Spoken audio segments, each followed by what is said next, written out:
Assalamualaikum warahmatullahi wabarakatuh. Apa kabar anak-anak ustazah semuanya? Semoga kita tetap selalu dalam keadaan yang sehat ya.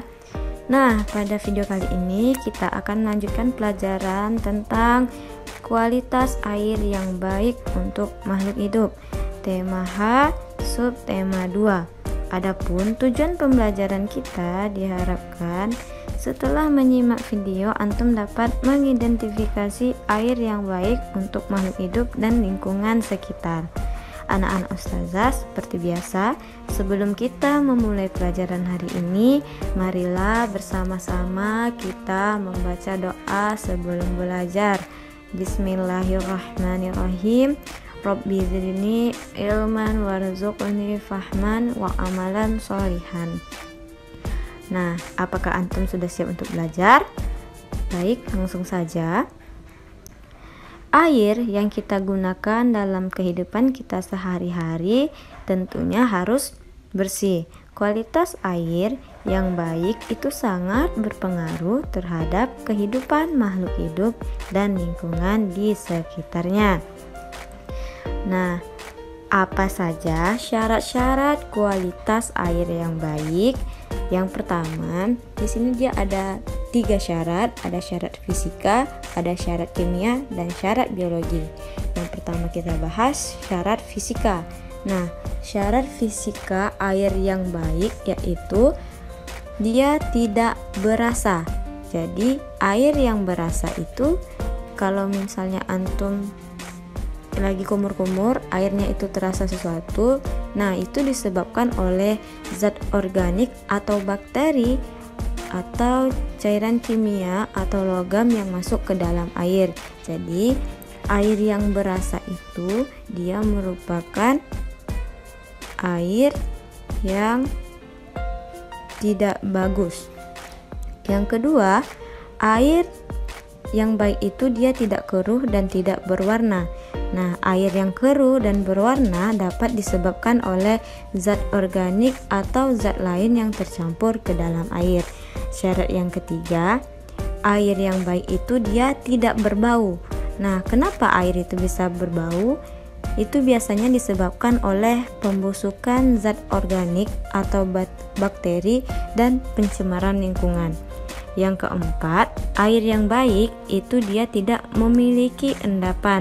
Nah, endapan air ini dapat berupa kotoran atau bahan kimia yang tidak larut. Itu merupakan syarat fisika air yang baik. Nah, yang kedua kita bahas yaitu syarat kimia. Nah, syarat kimia yang pertama, air yang baik itu dia memiliki tingkat keasaman yang normal. Air yang baik yaitu air yang bersifat netral di mana pH-nya sama dengan 7. pH itu apa? pH itu menunjukkan derajat keasaman suatu larutan. Nah, air yang baik adalah air yang bersifat netral. Air yang pH-nya kurang dari 7, yang derajat keasamannya itu kurang dari 7, itu dikatakan airnya bersifat asam. Sedangkan air dengan pH-nya di atas 7 itu dia bersifat basa. Nah, batas pH air yang layak diminum itu berkisar 6,5 sampai 8,5. Nah, tinggi rendahnya pH dapat mempengaruhi rasa air. Jika pH-nya kurang dari 7, maka air akan terasa asam di lidah, dan bila pH-nya lebih dari 7, air akan terasa pahit di lidah kita. Itu syarat kimia air yang baik yang pertama. Nah, syarat kimia air yang baik kedua yaitu air tidak mengandung bahan kimia yang beracun. Yang ketiga, kualitas air yang baik itu syarat biologinya adalah air tidak mengandung bakteri patogen. Ini yaitu bakteri yang berbahaya jika dikonsumsi oleh makhluk hidup tertentu. Nah, bakteri ini penyebab penyakit. Oke, itu berbahaya bagi kesehatan manusia. Contohnya bakteri patogen ini dapat di air, yaitu bakterinya namanya Salmonella typhi. Nah, Salmonella typhi ini dia dapat menyebabkan tipus. Dan ada bakteri Shigella dysenteriae ini bakterinya dapat menyebabkan disentri pada tubuh kita. Selanjutnya, dampak pencemaran air dan upaya mengurangi krisis air bersih. Nah, saat ini air bersih semakin sulit kita dapatkan sehingga orang seringkali perlu membelinya. Daerah perkotaan merupakan tempat yang paling banyak mengalami kesulitan untuk mendapatkan air bersih. Hal ini dikarenakan sumur atau sungai telah tercemar. Nah, pencemaran air biasanya itu disebabkan oleh limbah industri, sampah kemasan makanan atau minuman, kemudian sisa deterjen dan pestisida. Dampak pencemaran air yang pertama, sampah membuat aliran sungai tidak lancar dan berbau tidak sedap.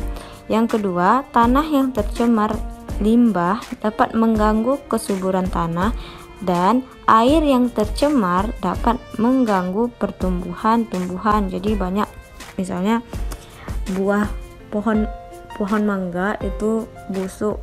Kenapa? Karena airnya sudah tercemar sehingga dapat mengganggu pertumbuhan dari tumbuhan tersebut. Selanjutnya, apa upaya yang harus kita lakukan untuk mengurangi krisis air bersih? Yang pertama, kita dapat melakukan penghematan air dan menanam pohon. Yang kedua, membuat lubang resapan air. Yang ketiga, kita dapat membangun tempat penampungan air. Dan yang keempat, menanggulangi pencemaran sumber air seperti limbah pabrik. Selanjutnya, bagaimana cara kita memelihara ketersediaan air bersih? Nah, yang pertama, mencuci pakaian dengan air secukupnya. Jadi, kita tidak boleh membuang-buang air, pakai air secukupnya. Yang kedua, kita menggunakan air bekas cuci beras atau siap nyuci sayuran.